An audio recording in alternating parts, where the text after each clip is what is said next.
Comment bien sélectionner un ETF? Voilà le sujet qui va nous animer dans l'œil de l'expert. Et pour cela, nous avons le plaisir de recevoir sur le plateau de Smart Patrimoine Damien Léda. Bonjour Damien Léda. Bonjour Nicolas. Vous êtes directeur de la gestion chez Galilée Asset Management. La question est toute trouvée. Comment bien sélectionner un ETF, Damien Léda? Eh bien, on sait que les ETF continuent de monter en puissance auprès des investisseurs institutionnels, des banquiers privés, également des jeunes investisseurs. Comment bien les sélectionner? On a une dizaine de critères qui nous semblent importants. Le premier, si on se place dans une gestion action, c'est de savoir finalement quel type d'ETF sélectionner. On a des ETF passifs, des ETF actifs qui vont essayer de générer une petite surperformance régulière année après année. On a des ETF Smart Beta qui vont s'exposer à un style particulier comme le facteur croissance, le facteur value, le facteur momentum. Et on a également des ETF de type inverse ou à effet de levier et des ETF buffer, c'est une nouveauté qui permet d'avoir une certaine protection du capital. Donc déjà, sélectionner le bon type d'ETF est primordial. D'accord. Ensuite, vient la question de la devise. La devise, très important pour un investisseur en euros. Par exemple, si on investit sur un ETF S&P 500, en dollars, la performance en 2024, c'est plus 33%. Si on prend une part couverte, c'est plus 23%. D'accord. Donc l'effet de change peut être significatif en faveur ou en défaveur de l'investisseur. Il convient aussi de sélectionner un type de part adéquate sur la classification SFDR, c'est-à-dire la prise en compte de critères ESG. On a des ETF qui sont SFDR 6 qui ne prêtent pas en compte, 8 ou 9. D'accord. Et puis, d'un point de vue un petit peu plus technique, la liquidité de l'ETF aussi, très important. La place boursière, puisque pour un même code ISIN, on peut avoir différentes places boursières. Ça peut être Londres, Francfort, Amsterdam ou Paris, principalement en Europe.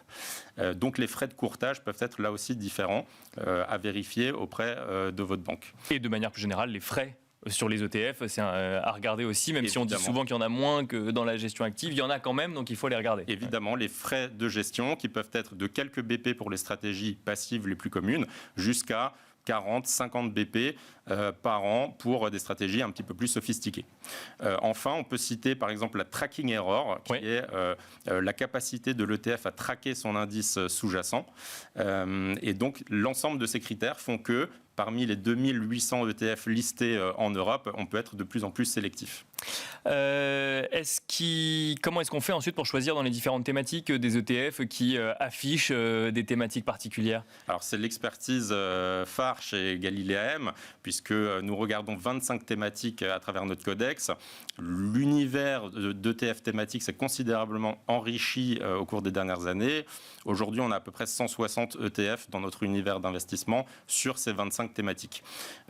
Là aussi, quelques écueils à éviter, puisque, au contraire des stratégies classiques sur des grands indices, beaucoup d'ETF thématiques n'ont pas, si vous voulez, d'indices de référence à proprement parler, qui soient fidèles à leur thématique. Donc nous, on a contrecarré cet écueil en mettant en place des indicateurs thématiques Galilée, nos ITG, et donc on va mesurer la corrélation des ETF à ces indicateurs pour avoir une corrélation et une pureté la plus élevée possible.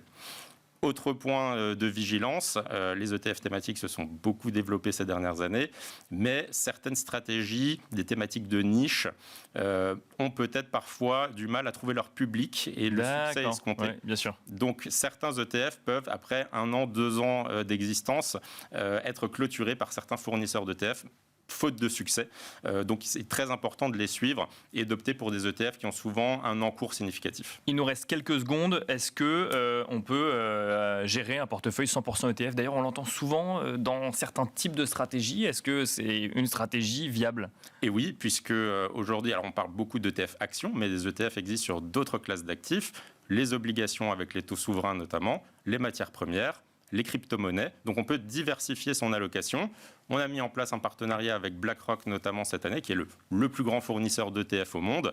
Et notre capacité de sélectionneur de fonds font qu'on a mis en place un mandat de gestion 100% ETF avec des profils équilibrés, prudents, dynamiques pour tout type d'investisseurs. Merci Damien Léda de nous avoir accompagnés dans Smart Patrimoine. Je rappelle que vous êtes le directeur de la gestion de Galilée Asset Management. Merci et quant à nous, on se retrouve très vite sur Be Smart for Change.